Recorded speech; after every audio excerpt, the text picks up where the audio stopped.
अपनी अंगड़ाई में। ये धरती अन्न की जननी है, कुछ और न इससे पैदा कर। खेतों में सीप के बीज डाल, मोती के दाने पैदा कर।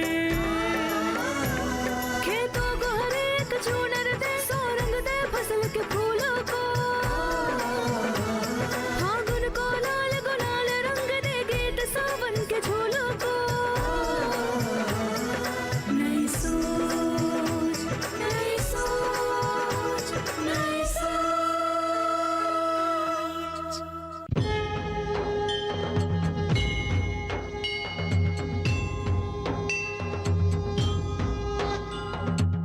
मंगल करता अंतर्यामी, रिद्धि सिद्धि के ये है स्वामी। प्रथम पूज्य है, परम देव है, सबके मिटाए कष्ट कलेश। श्री गणेश, श्री गणेश, श्री गणेश, श्री गणेश। असतो मा सद्गमय, तमसो मा ज्योतिर्गमय, मृत्योर्मा अमृतं गमय। ओम शांति शांति शांति। देखिए कृषि विशेष मेरे साथ शनिवार शाम 7 बजे, मिट्टी उगले सोना।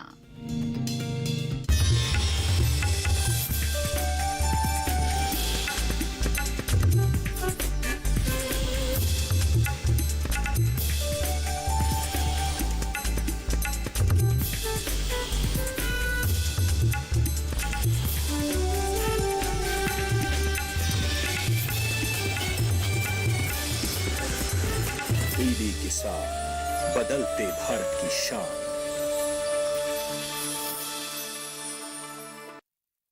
नेत्री के सह प्रायोजक हैं agriculture insurance company of India limited. संपन्न भारत की पहचान, बीमित फसल, खुशहाल किसान।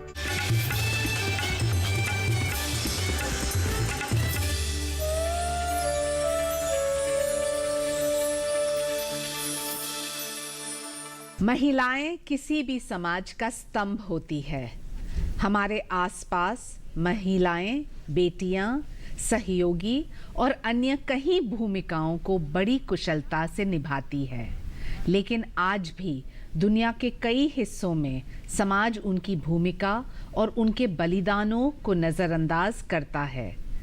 लेकिन इन सब चुनौतियों के बावजूद भी वो इसका डटकर सामना करती है और सफलता की बुलंदियों को छूती हैं।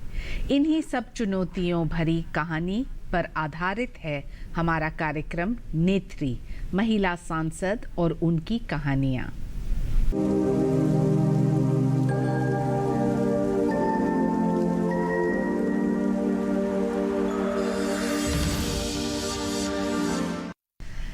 नमस्कार, स्वागत है आप सबका हमारे खास कार्यक्रम नेत्री, महिला सांसद और उनकी कहानियाँ। मैं हूँ शाइना एनसी और आज हमारे साथ मौजूद है रक्षा निखिल खडसे, जो कि महाराष्ट्र के रावेर से लोकसभा सांसद है। बहुत स्वागत है आपका इस चर्चा में। चर्चा शुरू करने से पहले आपको इनके जीवन के सफर की छोटी सी झलक दिखाते हैं।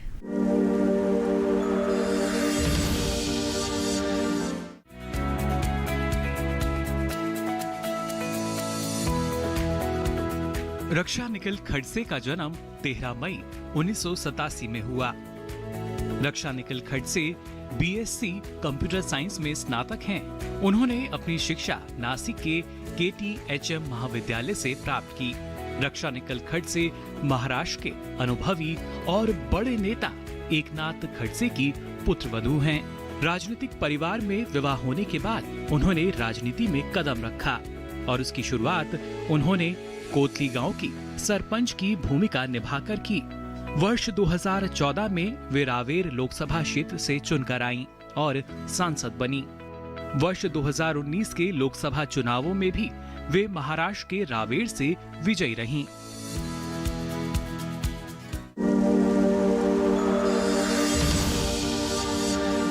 आइए चर्चा शुरू करते हैं और जानते हैं रक्षा निखिल खड़से से उनकी जीवन की कुछ दिलचस्प बातें। स्वागत है आपका रक्षा जी। नमस्ते। जानना चाहेंगे कि बचपन से आपने ठान लिया कि आप राजनीति में आएंगे, या क्या था आपका परिवार, क्योंकि आप एक कृषि परिवार से आते हैं, एक किसान के परिवार में जन्म हुआ था, क्या रहा था आपका बचपन? एक्चुअली मेरा जो बचपन है वो एक छोटे से गांव में जो महाराष्ट्र के बॉर्डर पे और एमपी के बॉर्डर पे है। और जैसे आपने बताया कि मैं एक फार्मर फैमिली से आती हूँ। मेरे पापा काफ़ी बड़े किसान हैं और बचपन से उनका सपना था कि ऑफ कोर्स हर पेरेंट्स का सपना रहता है कि अपने बच्चे अच्छे स्कूल में जाके पढ़े, अच्छा एजुकेशन ले और आगे जाके कुछ अच्छा काम करें। तो मेरे पापा मम्मी का भी सपना था कि मैं अच्छे स्कूल में पढ़ाई करूं, लेकिन हमारे यहाँ तब वो व्यवस्था नहीं थी, वैसे स्कूल्स नहीं थी। तो पहले से मुझे उन्होंने, मेरे बड़े भाई को और मुझे बोर्डिंग स्कूल में डाला हुआ था। और उनको हमेशा से लगता था, क्योंकि मेरी मदर टंग गुजर है, और उनको हमेशा से लगता था कि मेरे बच्चों ने मराठी बोलना चाहिए क्योंकि हम महाराष्ट्र में रहते। लेकिन वैसा बहुत कम हो पाता था कि मैं मराठी में कम बोल पाती थी। पर जब से मुझे याद है कि 4 साल की थी मैं, तब से मुझे बोर्डिंग स्कूल में डाला हुआ है। अच्छा, हाँ, 4 साल में? 4 साल की मैं थी, क्योंकि मेरा भाई बड़ा है जो मुझसे 4 साल बड़ा है, और मैं घर में छोटी होने के कारण काफ़ी पापा मम्मी की लाडली थी और उनको हमेशा डर रहता था कि बाबा ये कैसे आगे कर पाएगी। और फिर उनको लगा कि स्कूल एजुकेशन उनको अच्छा मिलना चाहिए। और मैं आज बहुत प्राउड फील करती हूँ कि मेरे मम्मी पापा को तब लगता था कि आज काफ़ी साल हो गए, नियर अबाउट 33 इयर्स पहले उनको ये सोच थी तब कि बेटी है लेकिन उसको भी अच्छे से पढ़ाना है। गुजरात से इंटीरियर डिज़ाइन का कोर्स किया और फिर बीएससी कंप्यूटर साइंस में। तो क्या ये सफ़र था कि आप एक प्रोफेशनल और जा रहे हैं? क्या आपने तब ठान लिया कि राजनीति में रुचि है? नहीं, जब मेरी शादी होने के बाद मुझे घर पे तो ऐसे बैठना नहीं था, तो मैंने सोचा फिर बैठे बैठे मैं क्यों ना कॉलेज, एक्चुअली मैं पूरा डिग्री कोर्स मेरा कंप्लीट कर लूँ। तो तब मैंने बीएससी कंप्यूटर को एडमिशन लिया और फिर मैंने कॉलेज जाके बीएससी कंप्यूटर पूरा किया। और उसके बाद मेरी इच्छा थी कि मैं आगे और पढूं। फिर मैंने मतलब एमएससी के लिए भी एडमिशन लिया, पहला साल कंप्लीट किया, फिर बाकी ये सब राजनीति उसमें शुरू हो गई, तो वहीं पे स्टॉप हो गया ये सब। आपकी शादी एक बहुत बड़े परिवार एकनाथ खड़से जी, जो तब भारतीय जनता पार्टी में थे, उनके बेटे से हुआ। क्या ये एडजस्टमेंट करना कठिन था या आसान था? और उसके बाद जो राजनीतिक जीवन था वो कैसा था जलगांव में? डेफिनेटली मेरे लिए बहुत बड़ा एडजस्टमेंट, आप जैसे बोले आप, तो वो करना बहुत मुश्किल था, क्योंकि जिस फैमिली से मैं आती हूँ वो कम्प्लीटली डिफरेंट फैमिलीज दोनों, एक किसान परिवार में से आना और एक पॉलिटिशियन के घर में जाना, तो बहुत ज़मीन आसमान का फ़र्क था। और मुझे याद है अच्छे से कि जब मेरी शादी की बात आई, क्योंकि जलगांव और that Nandurbar district differently 2 different district आ जाते हैं, और हम गुजरात से ज़्यादा कनेक्टेड थे, तो हमेशा ऐसे ही लगता था कि मेरी शादी गुजरात में ही होगी। और जब ये रिश्ता आया मेरे लिए, तब हमको सबको ऐसा लगता था कि कैसे क्या ये फैमिली में मैं सेटल हो पाऊँगी, क्योंकि मुझे याद है जब मेरी शादी हुई तब मैं 19 साल की थी, बहुत 19 साल की 19 साल की थी, तो मेरे लिए भी बहुत डिफ़िकल्ट था। लेकिन सब परिवार वालों ने बोला कि नहीं, अच्छे घर से रिश्ता आया है, तो और हमारी तरफ तब था पहले कि जल्दी शादी बेटियों की कर देते थे। तो फिर शादी होने के बाद मुझे ये परिवार में मैं जब आई, तो डेफिनेटली नाथा बहू ने ऑफ कोर्स मुझे हमेशा पापा की तरह ही उन्होंने मुझे पूरे लाड से रखा मुझे, और जितने फैमिली मेंबर्स हैं उन्होंने भी सपोर्ट किया। रक्षा जी, ऐसा माना जाता है कि जब आप एक परिवार की बहू है, खड़से जी की बहू है, इसलिए आपको एक मौका मिला सरपंच के रूप में 2010 और 2012 के बीच। बहुत सारे ऐसे सक्षम महिला हैं जो बैठी हैं और सोचती है कि उनको भी एक मौका मिले, लेकिन परिवार के ही सदस्य को मिलते हैं। क्या कहना है आपको इसके ऊपर? जब हम ये पोजीशन पे आते हैं या हमें वो एक मौका दिया जाता है तो हमें भी वो साबित करना पड़ता है कि हम उसके लायक है और काबिल हैं। हाँ, वैसा नहीं हो सकता कि चलो आज मुझे सरपंच बना दिया और मैंने 5 साल निकाल दिया और मैंने कुछ नहीं किया, तो डेफिनेटली वो ऐसा हम बोल सकते कि वो मैंने जगह का मिसयूज किया, ऐसा हम बोल सकते। लेकिन जब मुझे सरपंच बनाया गया तो मैंने काम की शुरुआत स्कूल से की, क्योंकि हर जिला परिषद के स्कूल में कहीं भी KG1 KG2 नहीं था। अच्छा। तो मैंने वो शुरुआत की कि KG1 KG2 का भी वहाँ एजुकेशन दिया जाए, वहाँ से शुरुआत बच्चों की जाए। तो मैंने हमारे जो ग्राम पंचायत के जो फंड्स आते हैं तो मैंने वहाँ पे यूज़ किया और काफ़ी अच्छा रिस्पांस मुझे मिला। और आज मुझे बताते हुए खुशी हो रही कि आज वो स्कूल की वजह से काफ़ी स्कूल डिस्ट्रिक्ट में वैसी कन्वर्ट हुई, सेमी इंग्लिश में कन्वर्ट की। जबकि वो महाराष्ट्र में मैंने पहला प्रोजेक्ट था कि जो मैंने मेरे गाँव में सेमी इंग्लिश का कंसेप्ट लाया था तब। लेकिन 2014 में आपने तुरंत एक निर्णय लिया और लोकसभा लड़े रावेर से।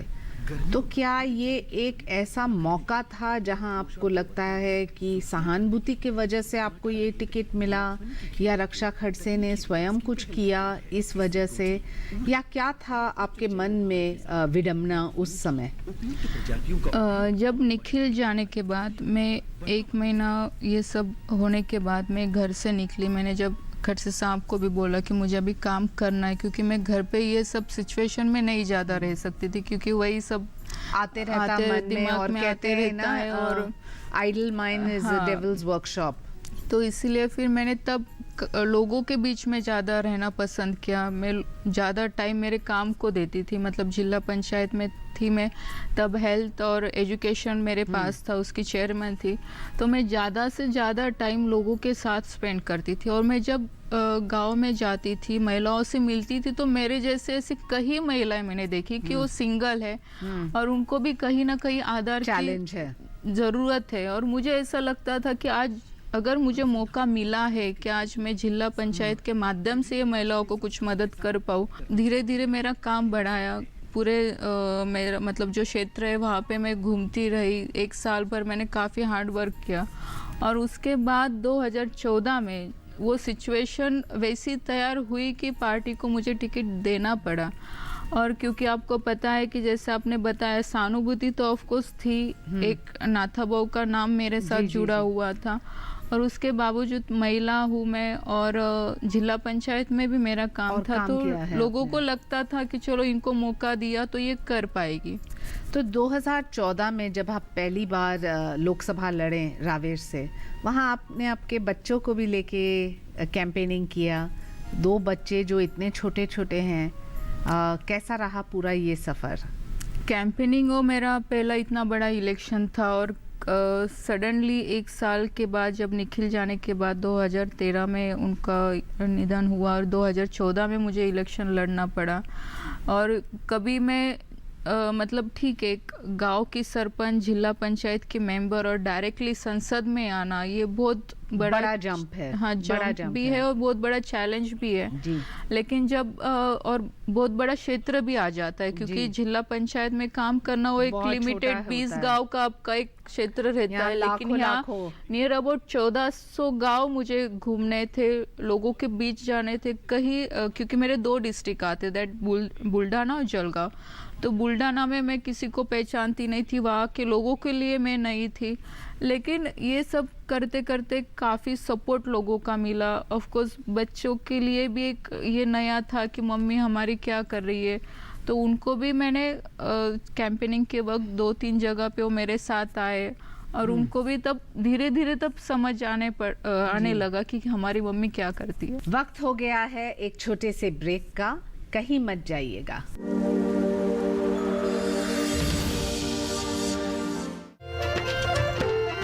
फसल बीमा से अब सुरक्षित आत्मनिर्भर बन जाए किसान। AIC के संग मौसम की मार अब नहीं करेगी तंग, नुकसान की होगी पूरी भरपाई। AIC किसान का हमराही। Agriculture insurance company of India limited, संपन्न भारत की पहचान, बीमित फसल खुशहाल किसान।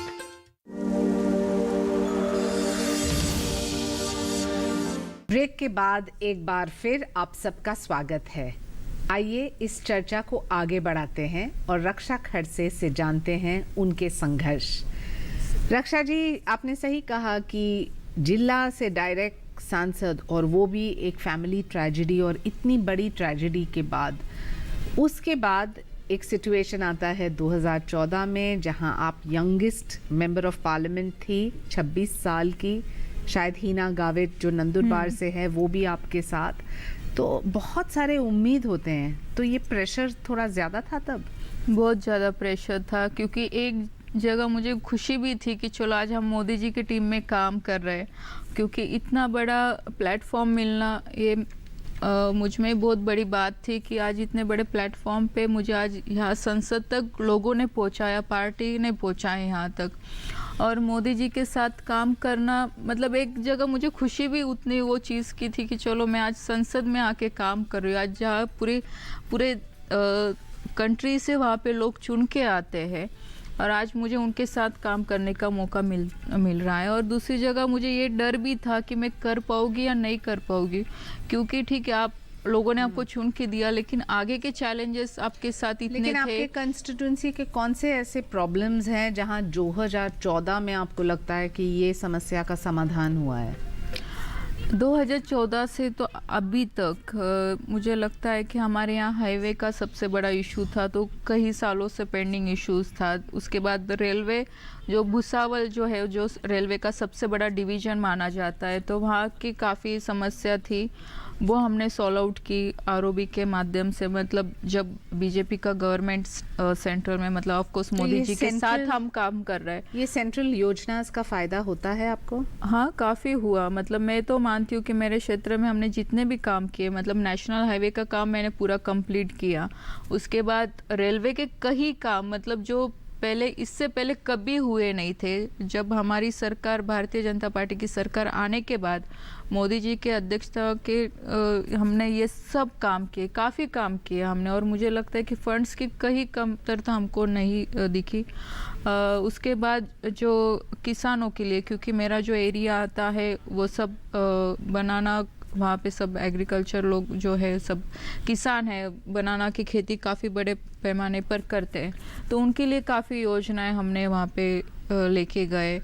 उसके बाद युवाओं के लिए काफ़ी हम योजना लेके गए, जो बैंक के माध्यम से मुद्रा योजना का जो सबसे बड़ा मुहिम बहुत बड़े काम हमने पूरे देश में मोदी जी की अध्यक्षता में तो निभाया। मुद्रा बैंकिंग, जनधन योजना, उज्ज्वला से गांव में उज्ज्वला, बहुत फर्क पड़ता है। ये सब योजना हमने वहाँ पे लेके गए। 2014 में आपका मार्जिन कितना था और 2019 में कितना था? 2014 में मुझे 3,15,000 वोट्स मिले थे, मतलब उतना लीड था, उतने लीड से मैं चुन के आई थी। और 2019 में मुझे मिले थे 3,30,000। तो 15,000 इसका मतलब है जनता आपको चाहती है। हाँ, और तो जनता आपके साथ है। रक्षा जी, 2019 के इलेक्शन आप बीजेपी के टिकट से लड़ते हैं और 3 लाख से ज़्यादा आपको वोट्स मिलते हैं, और अचानक से 2020 में एकनाथ खड़से बीजेपी को छोड़ के एनसीपी में प्रवेश करते हैं। क्या ये कठिन होता है परिवार में, एक तरफ बीजेपी, एक तरफ एनसीपी, और ऐसे सारे कंपल्शंस? डेफिनेटली ये बहुत डिफ़िकल्ट है, क्योंकि जैसे आपने बताया कि 2019 में मैं बीजेपी से चुन के आती हूँ, और 2020 में खड़से साहब ने एनसीपी ज्वाइन करने का उन्होंने निर्णय लिया। पर मतलब आज तो मुझे अच्छा मौका मिला है आपके सामने बोलने का। इसके बाद जो सिचुएशन वहाँ पे हमारे डिस्ट्रिक्ट में जो भी बनी, उसके बाद लोगों को काफ़ी लगता था कि अभी रक्षा में, मतलब मैं भी एनसीपी ज्वाइन कर लूँगी या आगे चल के मुझे एनसीपी से टिकट मिलेगा, और उसके कारण काफ़ी डिस्टर्ब, मतलब मैं भी काफ़ी डिस्टर्ब रही। कार्यकर्ता मेरे जो थे उनको भी काफ़ी कन्फ्यूजन रहा इसके बारे में, और काफ़ी सवाल मेरे ऊपर उठे कि ये भी अभी बीजेपी में नहीं रहने वाली, ये भी एनसीपी ज्वाइन कर लेगी। लेकिन जब खड़से साहब ने ये डिसीजन लिया, तब उन्होंने मेरे ऊपर कोई ज़बरदस्ती नहीं की। उन्होंने तब मुझे बताया कि आपको बीजेपी में काम करना है तो आप बीजेपी में काम कर सकते हैं, और मुझे लगता है ये मेरा इंडिविजुअल डिसीजन रहा है। और मतलब जब से मैं राजनीति में आई हूँ, खड़से साहब ने हमेशा मुझे सपोर्ट किया है, हमेशा वो मेरे मार्गदर्शक बने रहे। और जब भी मतलब राजनीति में लाया उन्होंने मुझे, कैसे काम करना है, कैसे डेवलपमेंट के प्रोजेक्ट आपके यहाँ पे लाना है, किस तरह से आपको लोगों के साथ आपका बिहेवियर रखना, ये सब छोटी छोटी चीज़ें उन्होंने मुझे सिखाई और हमेशा वो मेरे लिए आदर्श रहे, मेरे पिताजी के समान रहे। लेकिन जब उन्होंने एनसीपी ज्वाइन किया तो मेरे ऊपर ऐसी कोई ज़बरदस्ती उनकी रही नहीं और मुझे लगता है कि ये बहुत बड़ा मुद्दा लेकिन है। स्वाभाविक रूप से 2024 में ये बहुत बड़ा मुद्दा बनेगा, क्योंकि एक परिवार के सदस्य एनसीपी के, एक बीजेपी के, और आमने सामने कौन लड़ रहे हैं। तो ये परिवार में जब आप घर पे बैठे हों तो क्या राजनीति की चर्चा होती है? नहीं, अभी काफ़ी जब से वो एनसीपी में गए तो अभी हम पार्टी के बारे में तो कभी बात नहीं करते, जैसे पहले हमारी बात होती थी। अभी हम सिर्फ परिवार के बारे में ही बात करते और ये ऑफ कोर्स मेरे लिए काफ़ी डिफ़िकल्ट है, क्योंकि खड़से साहब का एक सपोर्ट सिस्टम मेरे साथ था जब वो बीजेपी में थे और आज वो सपोर्ट सिस्टम ऑफ कोर्स निकल ही गया है, क्योंकि आज वो एनसीपी ज्वाइन कर चुके हैं। ऑफ कोर्स अभी उनको एनसीपी की तरह उनको सोचना है, उनके पार्टी की तरह सोचना है। और आज मैं बीजेपी के सांसद हूँ, आज मैं बीजेपी के कार्यकर्ता हूँ, तो ऑफ कोर्स ये मेरे लिए बहुत बड़ा चैलेंज है कि सभी कार्यकर्ताओं को साथ में लेके मुझे पार्टी का भी काम बढ़ाना है और मुझे ये भी देखना है कि मैं परिवार में ये इसके क्लैशेस ना हो, क्योंकि ऑफ कोर्स आज मैं उनकी बहू हूँ, वो भी रिस्पॉन्सिबिलिटी मुझे निभानी है और यहाँ पे मुझे पूरे विश्वास के साथ पूरे एक हम बोलते कि आज पार्टी का जो विश्वास मेरे ऊपर है या पार्टी को भी मुझे कॉन्फिडेंस दिलाना है कि मैं बीजेपी में हूँ, मैं बीजेपी का काम करती हूँ। कार्यकर्ताओं को वो कॉन्फिडेंस दिलाना है, क्योंकि जो कन्फ्यूजन आज कार्यकर्ताओं के बीच में है वो दूर करना वो सबसे बड़ा चैलेंज मेरे लिए है। और मुझे मेरी शुरुआत जो है वो पहले से मजबूत करना मेरे लिए बहुत बड़ा चैलेंज है। जैसे मैंने बताया कि एक सपोर्ट सिस्टम जब आपके पास से निकल जाता है तो ये बहुत कठिनाई आपके लिए सामने खड़ी रहती है। 2014 और 2019 में कौन से ऐसे योजनाएं हैं जिससे आपको लगता है कि रावेर में फर्क पड़ा है? ऑफ कोर्स जैसे मैंने बोला कि किसानों के लिए हमने अभी इसी साल अभी हमारे भारत सरकार ने और रेलवे मंत्रालय की तरफ से और ख़ास करके कृषि मंत्रालय की तरफ से जो अभी कोविड के ये सब सिचुएशन में किसानों के लिए जो किसान रेल जो शुरू की उसका काफ़ी फ़र्क और काफ़ी एडवांटेज मेरे यहाँ के किसानों को हुआ, क्योंकि इसके कारण आज हमारा जो भी हम किसान जो भी माल उगाते हैं या जो केले की हम जो खेती करते हैं आज उसके कारण हम केले जो है वो सब जगह पे हम आज एक्सपोर्ट कर पा रहे हैं और उसके लिए किसानों को इसका काफ़ी फ़ायदा हो रहा है। तो किसानों को कौन गुमराह कर रहे हैं, कौन अफवाहें फैला रहे हैं फार्म बिल को लेके? फार्म बिल का कोई भी not a single one person हमारे यहाँ इसका कुछ भी इफेक्ट है। सभी लोगों ने उस बिल का स्वागत ही किया है और उसके फ़ायदे लोगों को दिख भी रहे। जैसे ये जो कॉन्ट्रैक्ट फार्मिंग का जो कंसेप्ट है जो बिल में इस बार गवर्नमेंट लेके आई, ये कंसेप्ट पहले महाराष्ट्र में ऑलरेडी पहले से था, उसमें कुछ बदलाव नहीं किया, लेकिन वो सिर्फ ऑन पेपर नहीं था, आज उसको ऑन पेपर लाया गया, लीगली उसके ऊपर बिल पास किया गया। तो ऑफ कोर्स महाराष्ट्र के सभी किसानों ने इसका स्वागत ही किया। एक ये दूसरी बात है कि जो अपोजिशन पार्टीज वाले हैं उनको ये इशू बनाना है, उन्होंने कुछ कार्यकर्ताओं को लेके आंदोलन इसमें किया, लेकिन आज पर्सनली आप फार्मर को जाके पूछे तो ऑफकोर्स वो ये बिल का स्वागत ही कर रहे हैं। 3 ऐसे काम जो रक्षा खड़से ने किया जिससे आपको लगता है कि रावेर की जनता आपके साथ है? मैंने आपको बताया ये किसानों के लिए, और ख़ास करके मैं बोलना चाहूँगी कि जो प्रधानमंत्री फसल बीमा योजना जो हमारे भारत सरकार ने हमारे देश के प्रधानमंत्री जी ने शुरू की, उसके कारण काफ़ी हमारे यहाँ किसानों को फ़ायदा हुआ है। और जो क्लेम्स जो नुकसान होता है, क्योंकि हमारे यहाँ तो हर साल नुकसान होता ही होता है और उसके क्लेम सेटल करते करते हमको पूरा साल निकल जाता है, पर हम कोशिश करते कि इससे एक भी किसान इससे वंचित ना रह पाए, सभी किसानों को इसका फ़ायदा मिल पाए। और मैंने ये काम पूरे कॉन्फिडेंस के से मैं बोल सकती हूँ कि किसानों ने हमेशा ये काम मेरे काम को अप्रिशिएट किया है जो मैंने किसानों के लिए किया है। दूसरा मैं बोलना चाहूँगी जो हाईवे का जो सबसे बड़ा प्रोजेक्ट हमारे यहाँ पे बने कि जलगांव डिस्ट्रिक्ट के ऐसे बहुत जस्ट 1-2 रोड्स ऐसे बाकी हो गए जो हाईवे में कन्वर्ट होना बाकी है। 1400 गांव पूरे हमारे connectivity। ऐसे जो मेन रोड्स है, मैं खास करके हमारे प्रधानमंत्री जी का और गडकरी जी का बहुत दिल से उनके आभार व्यक्त करती हूँ कि उन्होंने उनके माध्यम से मतलब हमारे डिस्ट्रिक्ट के पूरे रोड की कनेक्टिविटी इतने अच्छे से बनाई है कि इससे काफ़ी प्रोग्रेस मेरे कॉन्स्टिट्यूंसी का और हमारे डिस्ट्रिक्ट का होने वाला है। ये सबसे बड़े काम हमारे यहाँ हुए हैं।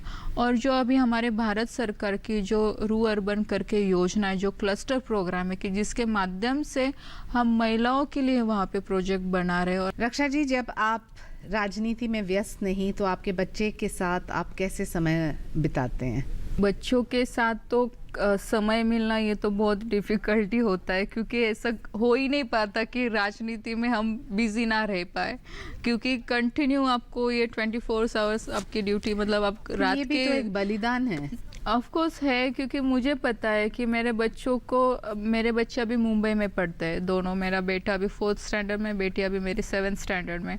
लेकिन ये काफ़ी डिफ़िकल्ट मेरे लिए रहता है कि उनके स्कूल्स के प्रोग्राम अटेंड करना। कई बार तो ऐसा हो जाता है, टीचर मीटिंग्स में जाते हो, नहीं जाते हो? बहुत कम जा पाती हूँ। और मैं वही आपको बोल रही हूँ कि कई बार ऐसे हो जाता है कि बच्चों मतलब उनको बोलना पड़ता है कि मम्मी आप आपके डायरी में ये लिखो कि हमारा इस दिन मीटिंग है, आप अपॉइंटमेंट हमको दीजिए कि इस दिन हमारे स्कूल में आपका मीटिंग है और आपको आना है।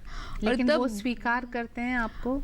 करते हैं, लेकिन तब बहुत बुरा लगता है कि इतने ये सब सिचुएशन में हम हमारे बच्चों को भी टाइम नहीं दे पा रहे। और जबकि आप सिंगल मदर हो तब ये ज़्यादा डिफ़िकल्ट मेरे लिए होता है कि चलो आज उनके पापा रहते तो ऑफ कोर्स चलो वो जा पाते, या वो राजनीति में रहते तो मैं फुल टाइम मेरे बच्चों के साथ आज रह पाती।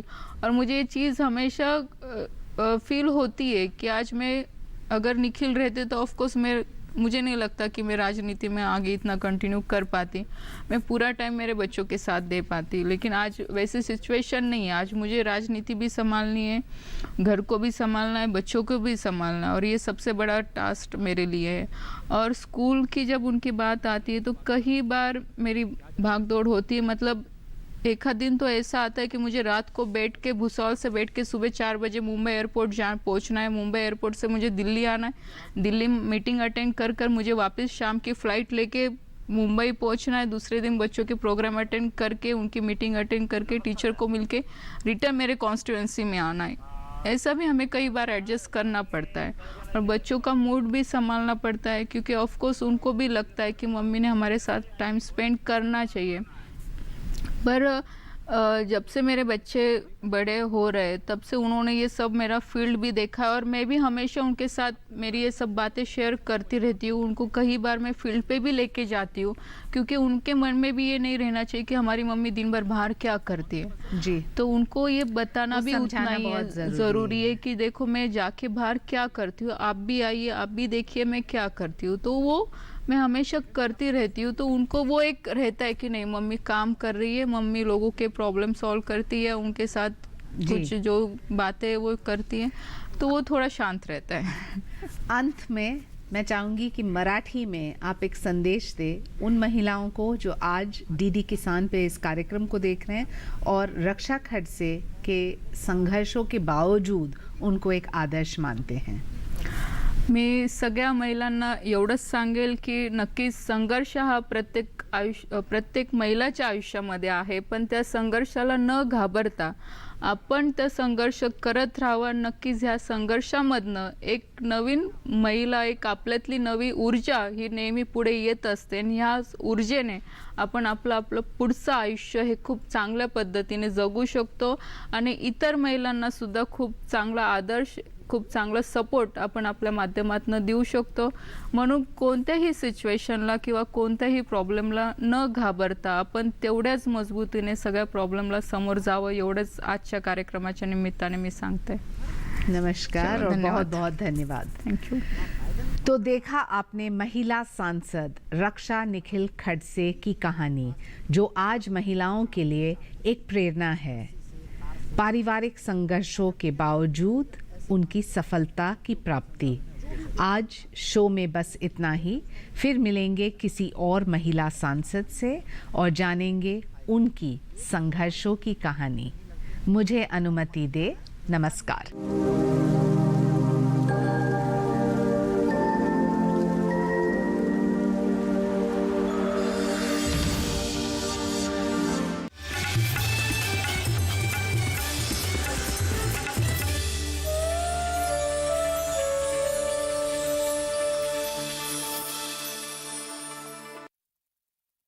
नेत्री के सह प्रायोजक थे agriculture insurance company of India limited, संपन्न भारत की पहचान, बीमित फसल, खुशहाल किसान। सबसे बड़े जननायक का ऐतिहासिक सफर, जिसके दृढ़ संकल्प ने रखी नए भारत की नींव। जन सेवा और कर्तव्य निष्ठा से जीता देश का भरोसा। मैं नरेंद्र दामोदर दास मोदी आपके बीच प्रधानमंत्री के रूप में नहीं, प्रधान सेवक के रूप में उपस्थित हूँ। सरकार वो हो जो गरीबों के लिए सोचे, सरकार वो हो जो गरीबों को सुने, सरकार वो हो जो गरीबों के लिए जिए। नई सोच और अलग नजरिए से साकार हुआ आत्मनिर्भर भारत का सपना। आज पूरे विश्व में भारत का लोहा माना जाता है। ये नवयुग है, ये नव भारत है। खुद लिखेंगे अपनी तकदीर। हम निकल पड़े हैं प्रण करके, अपना तन मन अर्पण करके। एक सूर्य उगाना है, अंबर से ऊंचा जाना है, एक भारत नया बनाना है।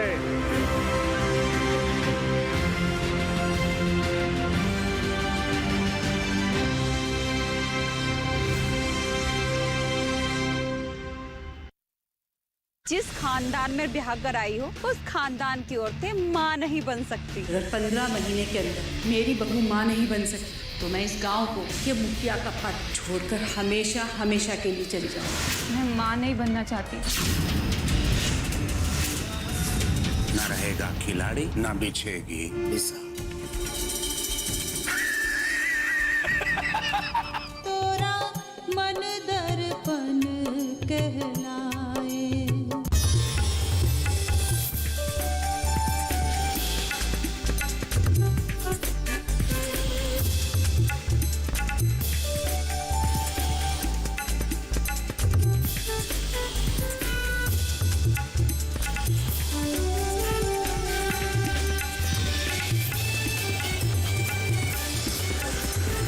ईडी किसान, बदलते भारत की शान।